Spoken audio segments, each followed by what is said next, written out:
Hello all, welcome back to our channel. In this video, we are going to learn some interesting new sentences. ఈ 5 sentences ఇంగ్లీష్లో ఎలా చెప్పాలో మనం ఈ video ద్వారా తెలుసుకుందాం. స్కిప్ చేయకుండా వీడియోని స్టార్టింగ్ నుంచి ఎండ్ వరకు చూడటానికి అయితే ట్రై చేయండి. ఓకే, వితౌట్ ఎనీ ఫర్దర్ అడు let's get in to the video. Okay guys, let's see. I asked 2 questions in the previous video and what answers ఏంటో మనం ఈ వీడియో ద్వారా తెలుసుకుందాం. చెట్టు కొమ్మల్ని ఇంగ్లీష్లో ట్రీ బ్రాంచెస్ అని అయితే మనం పిలుస్తాం. అదేవిధంగా సెకండ్ వన్ ఈజ్ మందారాన్ని ఇంగ్లీష్లో హైబిస్కస్ అని పిలుస్తాం. If you are watching our channel for the first time, please do subscribe our channel as well as like, share and subscribe our channel. Okay, first one is నేను daily మధ్యాహ్నం పడుకుంటాను. మన చాలా సందర్భాల్లో నేను ప్రతిరోజు మధ్యాహ్నం పడుకుంటాను, కాసేపు పడుకుంటాను అని చెప్తుంటాం కదా. జనరల్గా న్యాప్ అంటే కాసేపు విశ్రాంతి తీసుకోవడం అని చెప్పొచ్చు. అదే దీన్ని ఎలా చెప్పాలో చూద్దాం. I take a nap daily అని చెప్పొచ్చు. And next one is current ఎందుకు పోయింది. జనరల్గా కరెంటు తరచూ పోతుంటే అసలు కరెంట్ ఎందుకు పోయింది అంటాం కదా. దీన్ని ఇంగ్లీష్లో why did the power go off అని అయితే మనం చెప్పొచ్చు. Okay, let's see another example. What caused the power to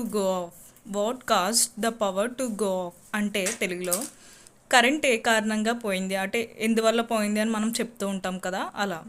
అదేవిధంగా ఇంకొక ఎగ్జాంపుల్ చూద్దాం. The power went off this morning due to heavy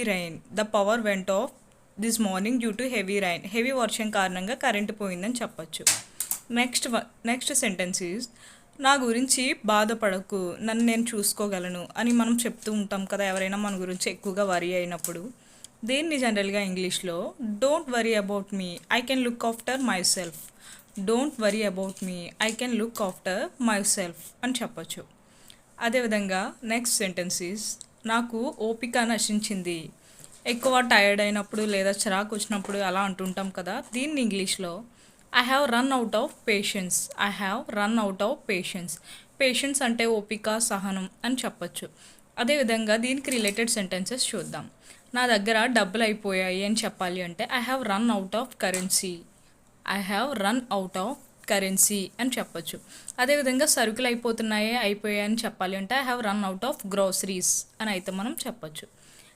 and next one is నువ్వు పెళ్ళెప్పుడు చేసుకుంటున్నావు. జనరల్గా ఎప్పుడైనా మనం మాట్లాడుకుంటూ ఉంటాం కదా కాన్వర్జేషన్స్లో, నువ్వు పెళ్ళెప్పుడు చేసుకుంటున్నావు. దీన్ని ఇంగ్లీష్లో ఎలా చెప్పాలి అంటే వెన్ ఆర్ యూ గెటింగ్